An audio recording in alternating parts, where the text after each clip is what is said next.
देश न्यूज का खास कार्यक्रम प्रेस वार्ता। मैं हूं आपके साथ निशा तिवारी। आइए जानते हैं प्रेस वार्ता में देश दुनिया की तमाम बड़ी खबरें, बड़ी अपडेट। ऐसी कौन सी खबर है जो आज सुर्खियों में है और अखबारों में प्रमुखता से प्रकाशित हुई है। हमारे साथ हमारे मेहमान, हमारे साथ एडिटर सूरज पाठक जी, हमारे साथ उत्तराखंड से स्थानीय संपादक मुकेश जी, हमारे साथ छत्तीसगढ़ से स्थानीय संपादक सुनील नामदेव जी, हमारे साथ ज्ञानेश जी उत्तर प्रदेश से इस वक्त मौजूद है। और आइए जानते हैं इन सभी से तमाम देश दुनिया की बड़ी अपडेट। और सबसे पहले मैं रुक करूंगी कि आज अंतर्राष्ट्रीय और राष्ट्रीय स्तर पर ऐसी कौन सी खबरें हैं जो आज सुर्खियों में हैं और अखबारों में प्रमुखता से प्रकाशित हुई हैं। एडिटर सूरज जी। बिल्कुल जैसे हम देख रहे हैं कि इस समय पूरी दुनिया में जिस खबर की चर्चा है वो खबर है भारत के लिए बहुत अच्छी खबर है, क्योंकि मैं खेल की खबरों से शुरुआत करूंगा कि ओलंपियाड में भारत का जो दबदबा है वो कायम, क्योंकि लगातार 36 बाजियां खेली हैं ओलंपियाड चेस में भारत ने, और एक भी बाजी अभी तक नहीं हारा है। उज्बेकिस्तान से जो टूर्नामेंट का पहला ड्रॉ मैच जो रहा है चेस का, वो भारत और उज्बेकिस्तान के बीच रहा है, और अब तक 36 बाजियों में भारत लगातार विजयी रहा है। और एक बात बताना चाहूंगा कि विश्वनाथन आनंद का जो रिकॉर्ड है उसके करीब अर्जुन एरिगेटी पहुंच चुके हैं। अभी तक 9 राउंड में से अर्जुन एरिगेटी ने केवल 2 मुकाबले ड्रा खेले हैं। हालांकि 8 राउंड तक उनकी रेटिंग 2793 रही है और वह 2800 के तक पहुंचने के लिए बस 7 पॉइंट दूर है। ये एक रिकॉर्ड की बात भी यहाँ पर है और भारत के लिए अच्छी खबर अंतर्राष्ट्रीय स्तर पर की ओलंपियाड में चेस में लगातार भारत 36 बाजियों से अभी तक नहीं आ रहा। दूसरी तरफ यदि बात करूं कि बेरूत से जो खबर है कि इजराइल ने लेबनान की राजधानी बेरूत पर एयर स्ट्राइक की और यह कार्रवाई हिजबुल्लाह द्वारा इजराइल पर 140 रॉकेट दागे जाने के जवाब में की गई है। हमले में 8 लोगों की मौत हो गई है और 59 लोग घायल बताए जा रहे हैं। इजरायली सेना का दावा है कि इस हमले में हिजबुल्लाह का शीर्ष कमांडर इब्राहिम अकील मारा गया है। बिल्कुल। और अमेरिका ने लेबनान में मौजूद अपने नागरिकों को देश छोड़ने की सलाह दी है। बात करूं बांग्लादेश की, हमारे पड़ोसी देश से जो खबर है कि बांग्लादेश के उग्राचारी जिले में फिर हिंसा भड़क उठी है, जहां 3 चकवा बौद्ध की हत्या की गई है। ये खबर यहाँ कह रही है इस घटना के बाद तनाव बढ़ने पर इलाके में इंटरनेट बंद कर दिया गया है और अतिरिक्त सुरक्षा बल तैनात किए गए। वही सरकार ने पहली बार सरकारी रेडियो चैनल जो है बांग्लादेश बेकार रेडियो पर उर्दू सेवा शुरू करने की योजना बनी। इसकी जल्द ही आधिकारिक घोषणा की जाएगी। बिल्कुल। दूसरी तरफ बात करूं कि राष्ट्रीय खबरों में कि प्रधानमंत्री नरेंद्र मोदी का जो कल का बयान रहा है वो सुर्खियों में रहा है, क्योंकि महाराष्ट्र के वर्धा में विश्वकर्मा योजना के 1 साल पूरे होने पर प्रधानमंत्री नरेंद्र मोदी का वर्धा में दौरा था और वहां उन्होंने कहा है कि कांग्रेस सबसे भ्रष्ट पार्टी है और कांग्रेस जो है मुझे खत्म हो रहा है, क्योंकि कांग्रेस को टुकड़े टुकड़े गैंग और अर्बन नक्सली चला रहे हैं। उन्होंने कहा है कि कांग्रेसियों को गणपति से भी चिढ़ होने लगी है और मेरी गणपति पूजन पर कांग्रेस बेचैन हो गई थी, क्योंकि जैसा हमने देखा था कि सीबीआई के घर गणेश पूजन के लिए गए थे तो उस पर निशाना साधते हुए उन्होंने कहा कि कांग्रेस को अब गणपति पूजन से और गणेश जी से भी चिढ़ होने लगी है। तो उनका ये जो बयान है ये सुर्खी में बना रहा है। दूसरी तरफ हम जिस तरह से देख रहे थे कि प्रसाद का जो मामला था, क्योंकि तिरुपति तिरुमाला मंदिर के प्रसाद के लड्डू में गाय की चर्बी, पशु की चर्बी और मछली के तेल होने की जो बात सामने आई थी कि उसमें जो घी मिलाया जाता है उस घी में ये चीजें मिली हुई है कि रिपोर्ट सार्वजनिक हो जाने के बाद में ये मामला लगातार बढ़ता जा रहा था। इस मामले को लेकर के अब जो है मामला सुप्रीम कोर्ट में पहुंच चुका है, क्योंकि पूर्व सरकार आंध्र प्रदेश की और वर्तमान सरकार इस मामले को लेकर आमने सामने है। जी निशा। बिल्कुल। और तमाम छत्तीसगढ़ की अपडेट ले लेंगे। छत्तीसगढ़ में क्या कुछ खास है, क्या कुछ प्रमुखता से आज अखबारों में प्रकाशित हुआ, लगातार सुर्खियों में बना हुआ है। सुनील जी। निशा, छत्तीसगढ़ में पुलिस हिरासत में मौत का मामला छाया हुआ है। दरअसल एक युवक ने बीजेपी नेता की हत्या कर दी थी। इस युवक को पुलिस ने हिरासत में लिया। आरोप है कि इसके साथ 3rd डिग्री जैसा व्यवहार किया गया, इसके बुरी तरह से पिटाई की गई और इसके बाद इसकी हालत बिगड़ी और इसकी मौत हो गई। हालांकि जो मौत जो हुई है वो जेल में हुई बताया जा रहा है, क्योंकि जब जेल में इसको दाखिल किया गया था तो इसको चोट के निशान थे। उधर पुलिस का कहना है कि इस जो मृतक है उसको मिर्गी का दौरा आता था और वो बीमार रहता था। पुलिस ने मारपीट से इनकार किया था।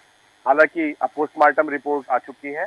फॉरेंसिक रिपोर्ट जो पोस्टमार्टम की है उसमें जो चीजें आई हैं प्राथमिक जानकारी के मुताबिक उसमें पुलिस अधीक्षक का तबादला कर दिया गया है, साथ ही कलेक्टर का तबादला कर दिया गया है। 2020 के एक आईपीएस अधिकारी हैं जो ट्रेनी में थे और एडिशनल एसपी थे कबरदार के, उनको निलंबित कर दिया गया है। अब ये महत्वपूर्ण चीज है कि फॉरेंसिक जो रिपोर्ट है उसमें कहीं पर भी ऐसी पुष्टि नहीं हो रही है कि इतनी घातक चोट लगी है कि इसकी मौत हो मृतक की।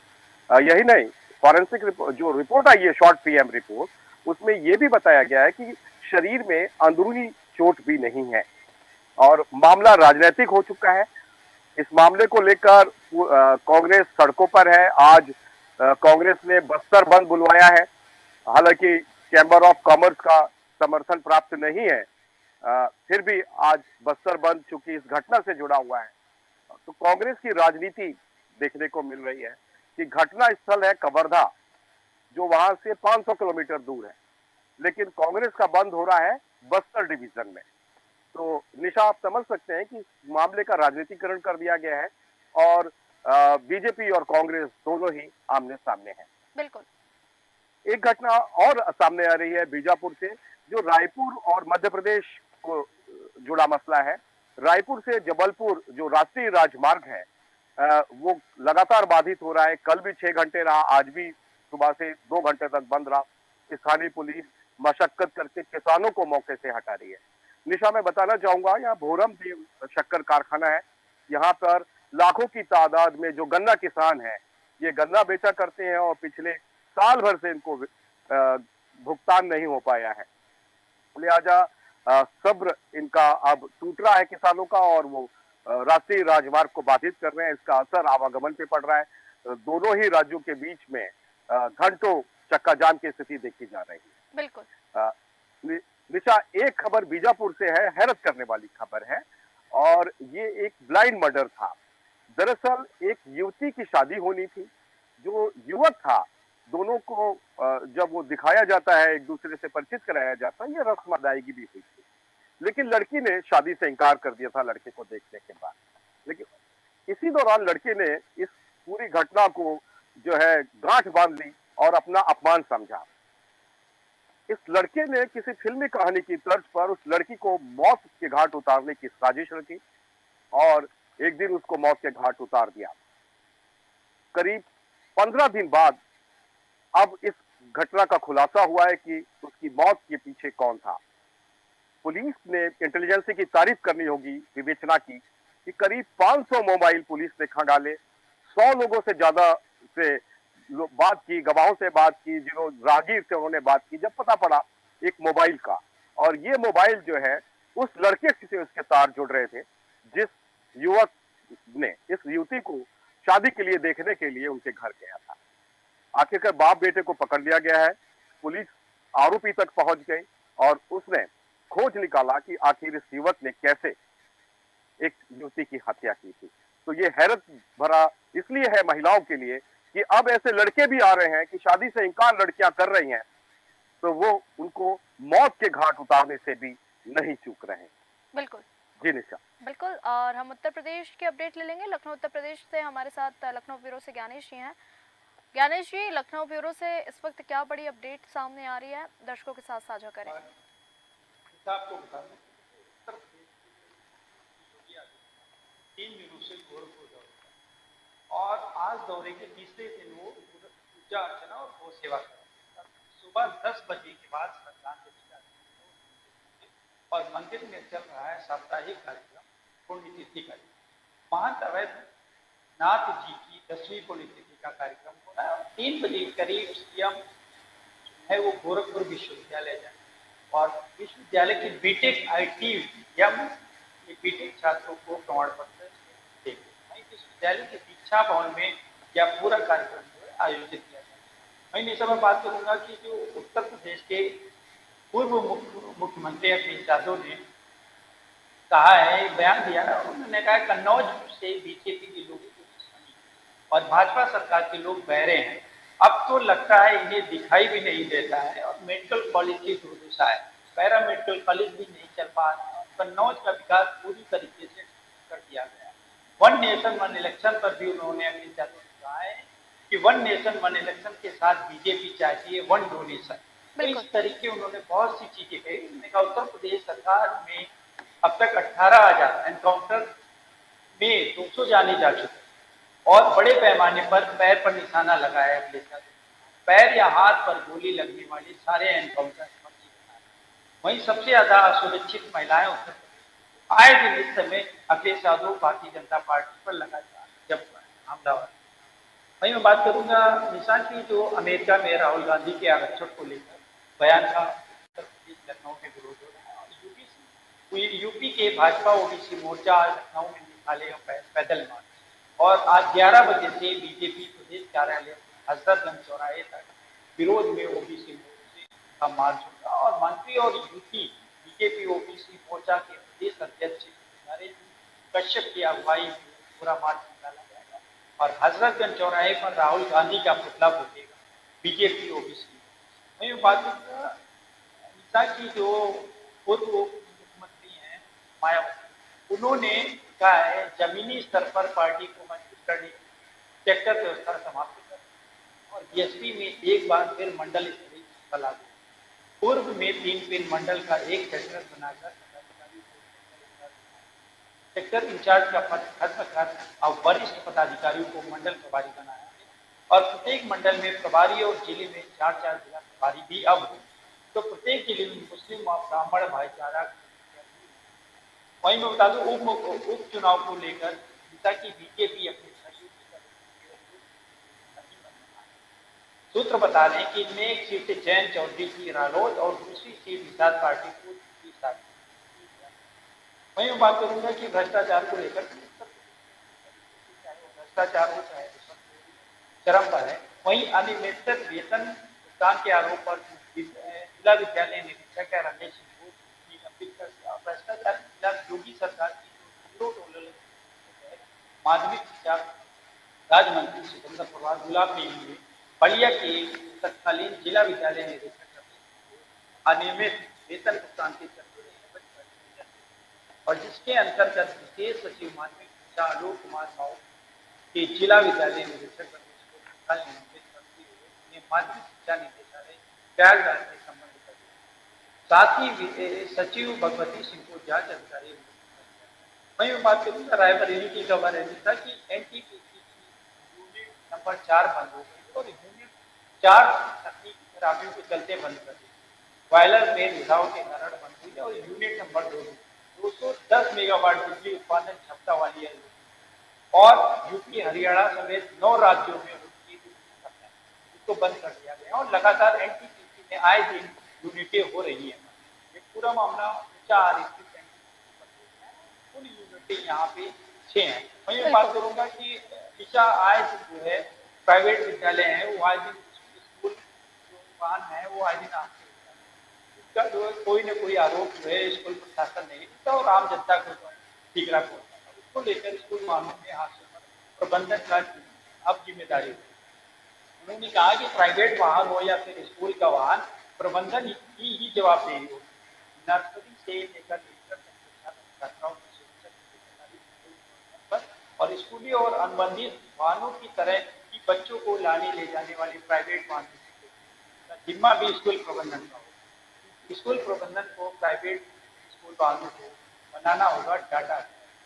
और JCB land order Lucknow commissionerate में बैठे कल उन्होंने काफी निर्देश दिया और सही पद पर निजी वाहन हादसे में स्कूल प्रबंधन पर झाड़ लिया था क्योंकि आए दिन एक्सीडेंट हो जाता है स्कूल से निकला जाता था तो कहते थे कि प्राइवेट वाहन तो साफ तरीके से बच जाते थे। लेकिन लखनऊ में कल मीटिंग हुई तो साफ दिशा निर्देश दिया गया कि अब जो भी एक्सीडेंट होता है उसकी पूरी जिम्मेदारी स्कूल विद्यालय की। वहीं हादसे को गंभीरता से लेते हुए लखनऊ पुलिस ने काफी जो है दिशा निर्देश जारी किया और अनफिट वाहनों में बच्चों को न मिलने के लिए अभिभावकों को भी करना होगा जारी। मैं बता दूं कि लखनऊ में फ्लैट बेचने की शर्तों में खेल करने पर बड़ी कार्रवाई हुई और शर्तों में खेल करने वाले वेंडरों पर होगी कार्रवाई।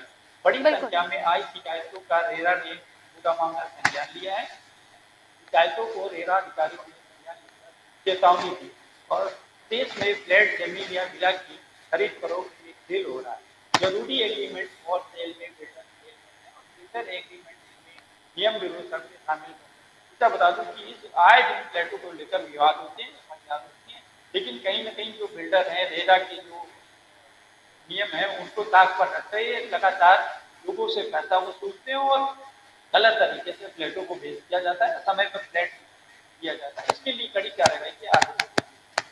जी बिल्कुल, और तमाम हम उत्तराखंड के अपडेट ले लेंगे। मुकेश जी हमारे साथ हैं। मुकेश जी, उत्तराखंड में आज क्या कुछ खास सुर्खियों में दर्शकों के साथ साझा कीजिए।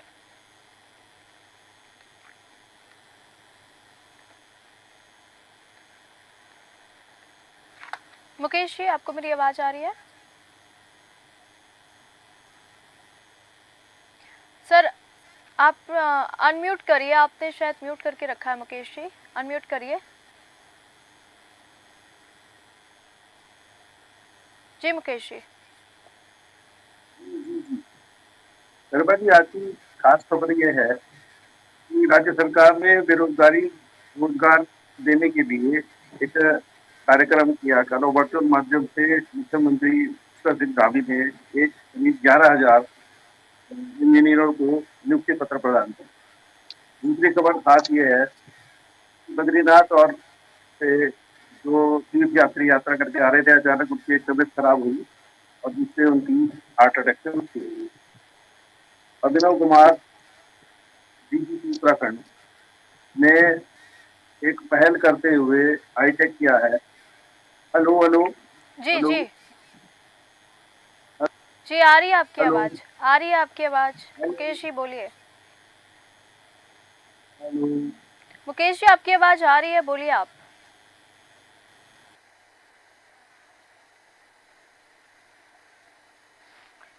सूरज जी, मैं आपके पास फिर से आना चाहूंगी। और तमाम मध्य प्रदेश में क्या कुछ खास है, मध्य प्रदेश में क्या कुछ सुर्खियों में है, दर्शकों के साथ साझा कीजिए। देखिए, अच्छा, मध्य प्रदेश की बात करें तो मध्य प्रदेश की सबसे बड़ी खबर जो आज की है वो ये है कि कल मुख्यमंत्री डॉक्टर मोहन यादव कोलकाता गए हुए थे और ग्लोबल इन्वेस्टर समिट का जो दौर चल रहा है, क्योंकि उन्होंने कल वहाँ कहा है कि जिस तरह से पहले मध्य प्रदेश में एक शहर में ग्लोबल इन्वेस्टर समिट होती थी, लेकिन अब हर संभाग में हो रही है और आज से पहले भी वो दिल्ली का दौरा कर चुकी है, मुंबई का दौरा कर चुकी है। मध्य प्रदेश में भी देखें तो ग्वालियर में समिट हो चुकी है, जबलपुर में समिट हो चुकी है और अभी और संभागों में भी समिट हुई है। तो 19,000 करोड़ के निवेश का वहाँ चर्चा हुई है कि जिस तरह से देखा जा रहा है कि कोलकाता इन्वेस्टर समिट जो हुई है, इसमें लगभग 9,500 युवाओं को रोजगार मिलने की बात है। क्योंकि यहाँ पर जो मैं बताना चाहूंगा कि बिरला ग्रुप के लोग भी वहाँ पर थे और उन्होंने कहा है कि मध्य प्रदेश के विकास की जो गाथा उन्होंने बताई है। साथ ही मुख्यमंत्री डॉक्टर मोहन यादव ने जो बात वहाँ कही है कि यदि हमें काम करना है, काम करने की मंशा है, तो हमें आगे आने देगा।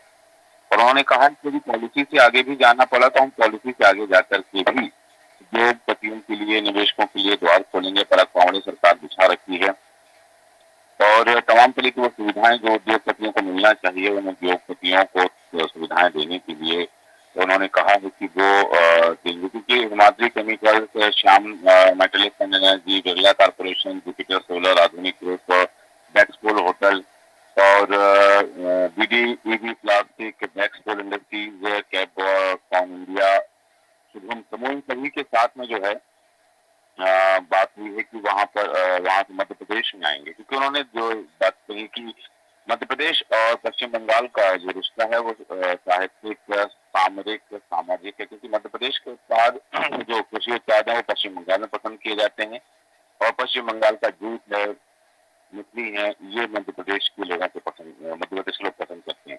तो ये जो निवेश की खबर है कि मध्य प्रदेश में 19,000 करोड़ का निवेश लाने की बात सामने आई है। और एक खबर चौंकाने वाली जरूर है मध्य प्रदेश में, क्योंकि मध्य प्रदेश में जंगल की सुरक्षा में जो तैनात है 5 साथी, उनमें एक वायरस देखा गया है। वो जानलेवा वायरस है, अफ्रीकन एलिफेंट वायरस की पुष्टि हुई है। और जबलपुर की वेटरनिटी यूनिवर्सिटी में जो school of wild life forensic and health science institute है, उन्होंने वैज्ञानिकों के 70 हाथियों के जो है 150 सैंपल लिए थे, इसमें 5 हाथियों में ये वायरस मिला है। ये एक बड़ी खबर है क्योंकि जिस तरह से देखा जाए कि क्योंकि ये जो वायरस है ये जानलेवा है हाथियों के लिए और ये अफ्रीकन एलिफेंट वायरस हाथियों में मिला है। हालांकि इस पर भी शोध किया जा रहा है, जांच की जा रही है। जी दूसरी तरफ बात करूं कि कांग्रेस विधायक और जिला पंचायत अध्यक्ष के भिड़ने की आपस में टकराव की जो खबर आ रही थी, क्योंकि कमलनाथ के बंगले पर बैठक चल रही थी और उस बैठक में कांग्रेस के विधायक और जिला पंचायत अध्यक्ष आपस में ही भिड़ गए और कांग्रेस के जो विधायक है चौहान बाल्मीकि, जिला पंचायत अध्यक्ष संजय पुनहार, बैठक के दौरान तीखी नोकझोंक हुई है दोनों के बीच में और ये तीखी नोकझोंक मारपीट में बदल गई और यह घटना जो है कमलनाथ के बंगले पर हुई है जहां बैठक चल रही थी। जी निशा, बहुत बहुत धन्यवाद सूरज जी, तमाम मध्य प्रदेश और राष्ट्रीय अंतर्राष्ट्रीय की खबरें दर्शकों तक साझा करने के लिए। हमारे साथ सुनील जी थे जिन्होंने तमाम छत्तीसगढ़ की अपडेट बताई, ज्ञानेश जी ने उत्तर प्रदेश की। तो दर्शकों, प्रेस वार्ता में आज हमने जाना देश दुनिया की तमाम बड़ी खबर, बड़ी अपडेट। प्रेस वार्ता में फिर मिलेंगे नई खबरों के साथ, नई सुर्खियों के साथ। बने रहिए देश न्यूज के साथ। नमस्कार।